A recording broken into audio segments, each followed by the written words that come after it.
आपल्याला मुख्य दिशा जर कळाल्या तर त्यावरून काय कळतं सांगितले मी? काय कळतंय? उपदिशा कळतात. मग मला सांगा मुख्य दिशा किती येतात? चार आहेत. आपण दिशांचं गाणं पण गायले. मुख्य दिशा कळाल्या. आता बघा, हा चला, मुख्य दिशा किती? चार. पूर्व, पश्चिम, दक्षिण आणि उत्तर. बरोबर आहे. आता लक्षात घ्यायचं, आपण यावरूनच नकाशाच्या पण दिशा पाहिल्या. नकाशाच्या दिशा जर ह्या मुख्य दिशा कळाल्या, बघा का समजून घ्यायच्या की मुख्य दिशा आणि उपदिशा जर प्रत्यक्ष कळाल्या तर आपल्याला नकाशाच्या दिशा समजायला सोप्या जातात. कशा ते पाहू आपण आता. बघा, आता मुख्य दिशा चार पाहिल्या: पूर्व, पश्चिम, दक्षिण आणि उत्तर. आता लक्षात घ्यायचं, पूर्व आणि दक्षिण. आता माझ्याकडे बघा, माझे दोन हात आहेत. डावा हात पूर्वेकडे आणि उजवा हात कुणीकडे? माझा दक्षिणेकडे. आणि माझं तोंड आहे, ती दिशा आहे आग्नेय. कोणती? आग्नेय. बघा, कोणत्या दोन मुख्य दिशेच्या मध्ये उपदिशा आहे? बघा, पूर्व आणि दक्षिण. तर माझं तोंड कोणत्या दिशेला आहे? आग्नेय. म्हणजे पूर्व आणि दक्षिणच्या मध्ये येणारा कोपरा आहे आग्नेय. माझ्याकडे बघायचे. आता बघा, माझा हात आहे दक्षिण आणि ही दिशा कोणती सांगा? इकडे बघा, नाही पश्चिम. या दोन दिशेच्या मध्ये माझा चेहरा कोणत्या दिशेला आहे? ती दिशा आहे नैऋत्य. बघा, या दोन मुख्य दिशाच्या मध्ये जी दिशा आहे, माझा चेहरा ज्या दिशेला आहे ती एक दुसरी उपदिशा आहे नैऋत्य. दोन दिशा कोणत्या? दोन मुख्य दिशा सांगा. माझा हात वाचा. दक्षिण आणि पश्चिम. दक्षिण आणि पश्चिम या दोन मुख्य दिशांच्या मध्ये जी दिशा आहे ती तो कोपरा कोणता? नैऋत्य.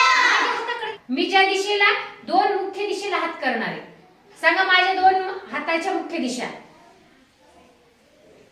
पश्चिम आणि उत्तर. बोला, पश्चिम आणि उत्तर. दक्षिण आणि उत्तर. सांगा, पश्चिम आणि उत्तर. या दोन्हीच्या मध्ये माझा चेहरा ज्या कोपऱ्याला येतो तो कोपरा कोणता?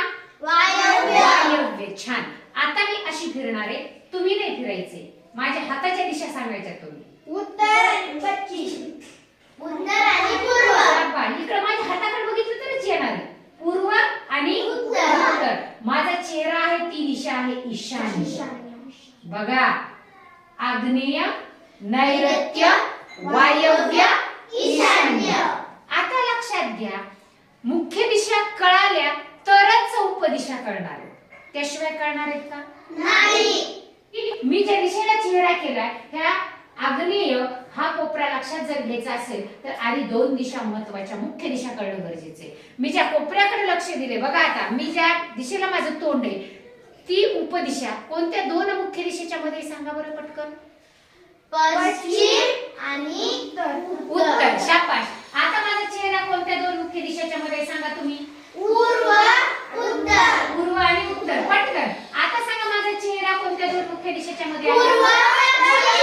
छान. पूर्व आणि दक्षिण. म्हणजे या जर दिशा मुख्य दिशा आणि उपदिशा कळाल्या तर आपल्याला माहित आहे नकाशाची पूर्व दिशा कोणती, पश्चिम दिशा कोणती, दक्षिण आणि उत्तर. मग मला सांगा, जर आपण नकाशाकडे तोंड करून उभा राहिलो तर उजव्या हाताची दिशा कोणती?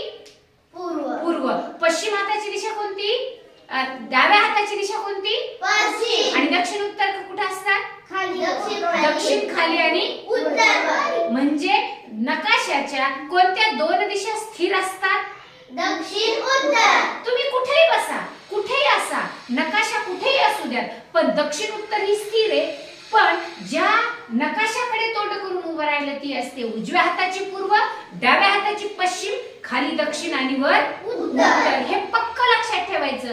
आज आपण जो धडा शिकलोत, माझा जिल्हा आणि माझे राज्य, त्यामध्ये तुम्हाला नकाशा, मुख्य दिशा, उपदिशा यासाठी फार महत्वाच्या गोष्टी लक्षात आल्या. आणि त्यासाठी काय महत्वाचं आहे? मुख्य दिशा चार, उपदिशा चार. त्याशिवाय नकाशा वाचन कळतंय का? अजिबात नाही.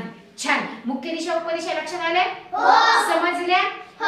याच्यासाठी आणखी महत्वाचे आहेत की स्पर्धा परीक्षेमध्ये आपण प्रश्न येणार तेव्हा आपला वर्ग डोक्यात ठेवायचा, त्या वर्गाच्या दिशा लक्षात ठेवायच्या आणि त्यावरून आपण आपल्या प्रश्नाचं उत्तर सुद्धा आपण तिथं बरोबर अचूक सोडू शकतो. लक्षात आले? छान.